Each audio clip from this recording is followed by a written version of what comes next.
स्वागत है आपको एक बार फिर से मेरे YouTube चैनल पर। तो आज क्लास 12 के भौतिक विज्ञान अभ्यास 6 में आज हम लोग पढ़ेंगे समतल कुंडली में 100 प्रेरक तत्व गुणांक का सूत्र का निगमन। तो समतल कुंडली में जो 100 प्रेरक गुणांक होता है उसका सूत्र का निगमन आज इस वीडियो में बताया जाएगा।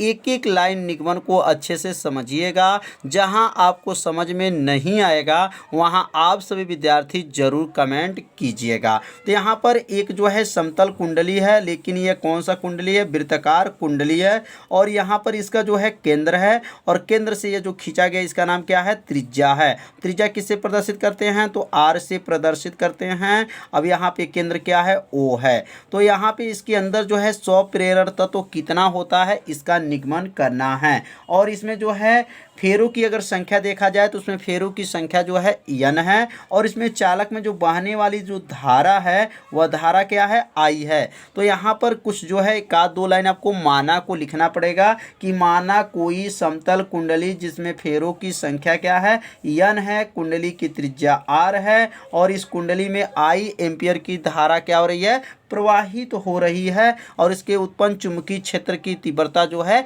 b है। तो इतना पहले माना को यहाँ पे नोट कर लिया जाए। तो लिखेंगे माना कोई समतल, माना कोई समतल कुंडली, कुंडली कैसा होना चाहिए? समतल होना चाहिए। तो माना कोई समतल कुंडली जिसमें फेरों की संख्या, फेरों की संख्या क्या हो? फेरों की संख्या n, फेरों की संख्या क्या हो? n, यहाँ n हो जाएगा। फेरों की संख्या n।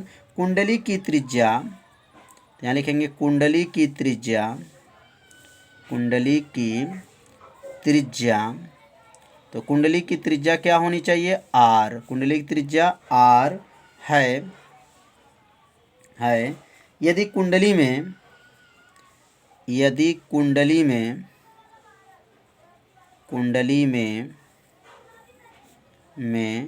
I एम्पियर की धारा, कितनी एम्पियर की? I एम्पियर की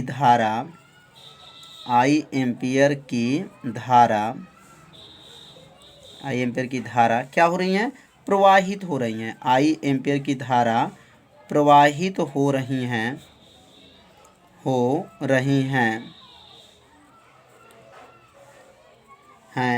तो कुंडली के केंद्र पर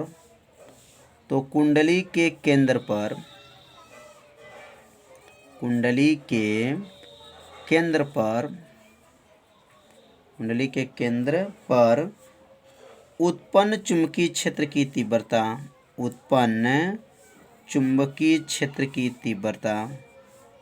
उत्पन्न लिखेंगे यहाँ पर चुंबकीय क्षेत्र की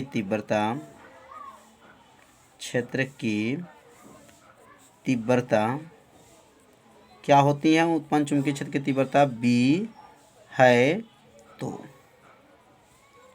तो इतना जो है पहले माना लिखना पड़ेगा। माना लिखने के बाद से जो है अब यहाँ पर जो है सूत्र का निगमन किया जाएगा। तो याद रखिए पिछले जो है पाठ में हम लोग पढ़े थे वृत्ताकार कुंडली के केंद्र पर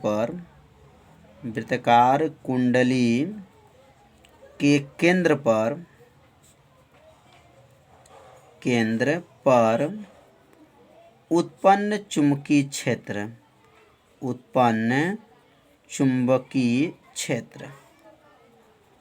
चुंबकीय क्षेत्र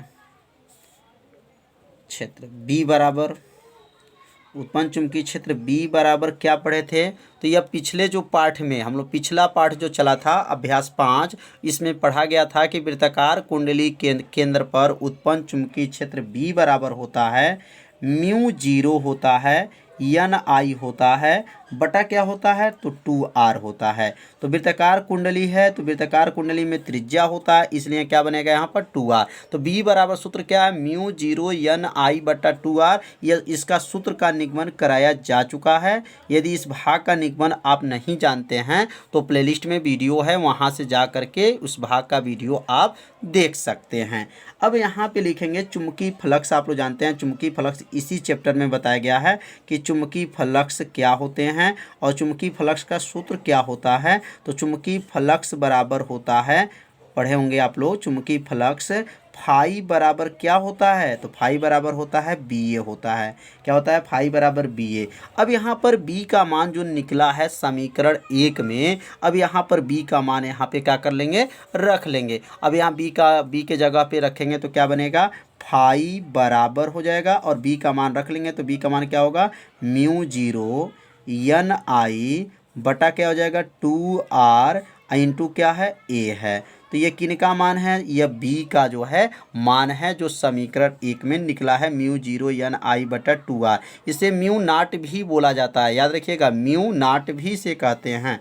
तो यहाँ पर म्यू 0 एन आई बटा 2r इंटू ए हो गया। अब ए का नाम क्या है तो ए का नाम जो है क्षेत्रफल है और यहाँ क्षेत्रफल बराबर आप लोग सूत्र जानते हैं, वृत्त का क्षेत्रफल क्या होता है पाई आर का स्क्वायर होता है। क्या सूत्र होता है पाई आर का स्क्वायर, क्योंकि ये वृत्ताकार समतल है तो वृत्ताकार जो कुंडली है तो उसका जो क्षेत्रफल क्या होता है तो ए बराबर क्या होता है पाई आर का स्क्वायर होता है। अब यहाँ ए को भी बदल देंगे तो क्या बनेगा फाई बराबर होगा म्यू 0 एन आई बटा क्या है 2r और ए के जगह पे क्या लिखेंगे, अब ए के जगह पे लिखेंगे पाई आर का स्क्वायर। ये किनका मान है तो ए का नाम क्या है क्षेत्रफल है।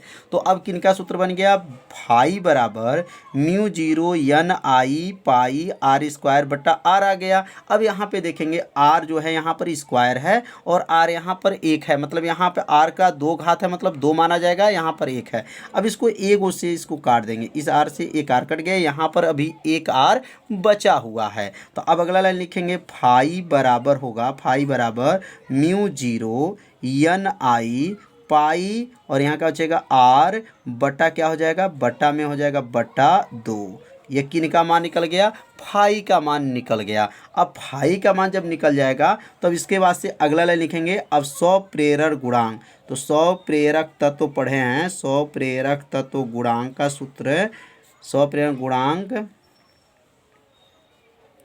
गुणांक यल बराबर सूत्र होता है, यल बराबर पढ़ाई हो चुका है एन फाई बटा क्या होता है आई होता है। तो यह सूत्र का निगमन भी कराया जा चुका है, पिछले वीडियो में बताया गया था कि 100 प्रेरण गुणांक क्या होते हैं और 100 प्रेरण गुणांक का सूत्र का निगमन कैसे किया गया है। वीडियो अपलोड है, प्लेलिस्ट में वीडियो है, वहां से जाकर के इस वीडियो को देख सकते हैं। मतलब 100 प्रेरण गुणांक का सूत्र का निगमन किया गया था तो क्या रिजल्ट आया था यल बराबर एन फाई बटा क्या आया था आई आया था। अब यहाँ पर फाई का मान जो निकला है, अब यहाँ फाई का मान यहाँ पे रख लेंगे। तो फाई का जब मान रखेंगे तो क्या बनेगा यल बराबर होगा एन हो जाएगा बटा हो जाएगा आई हो जाएगा और यहाँ फाई का मान रखेंगे तो फाई का मान क्या है mu 0 N I pi R बटा का हो जाएगा बटा में 2 हो जाएगा। तो ये किनका मान है तो यह मान जो है फाई का है। फाई का मान यहाँ पे रख लिए। अब फाई का मान जब यहाँ पे रख लिया गया है तो यहाँ देखेंगे क्या कट रहा है तो देखेंगे यहाँ पर आई से आई जो है कैंसिल हो जाएगा, आई से आई जो है कट गया। जब आई कट जाएगा, यहाँ पर आई था और ऊपर भी आई है, कट गया। तो कटने के बाद यहाँ बचेगा क्या, अब यहाँ पे नोट कर लेंगे। तो बचेगा क्या तो लिखेंगे यहाँ पर यल बराबर हो जाएगा और यहाँ बचेगा म्यू 0 बचेगा और क्या बनेगा एन का स्क्वायर। अब एन स्क्वायर कहाँ से आ गया, मतलब एन में जब एन का गुणा करेंगे तो एन स्क्वायर हो जाएगा और यहाँ क्या बचेगा पाई बचेगा और क्या है आर है और बट्टा में क्या है बट्टा में जो है 2 है। तो क्या आ गया mu 0 N square pi R बटा 2। यह किनका सूत्र आ गया तो यह जो सूत्र आया समतल कुंडली में 100 प्रेरक गुणांक का सूत्र का निगमन आ गया। तो अब यहाँ लिख लेंगे यही लिखेंगे समतल कुंडली में, यही लिख लेंगे समतल कुंडली में, यही समतल कुंडली में कुंडली में 100 प्रेरक तत्व गुणांक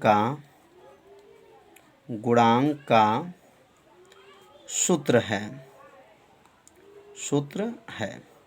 तो यह किनका सूत्र आ गया? तो समतल कुंडली में 100 प्रेरक तत्व गुणांक का क्या है? सूत्र का निगमन किया गया है। तो समझ में आ गया होगा कि यह सूत्र का निगमन कैसे किया गया, एक एक लाइन आपको बताया गया। यदि आपको समझ में नहीं आया होगा तो वीडियो को एक बार और देखिएगा, जिससे आपको अच्छे से समझ में आ जाएगा। तो आज का पढ़ाई कैसा था, आप सभी विद्यार्थी जरूर कमेंट कीजिएगा। वीडियो को लाइक कर दीजिए। चैनल पे यदि आप पहली बार आए होंगे तो चैनल को सब्सक्राइब और घंटी दबाना मत भूलिए, क्योंकि यह लाइव क्लास आपके लिए ही चलाया जा रहा है। तो मिलते हैं अब अगले भाग में, तब तक के लिए सभी विद्यार्थियों को नमस्कार।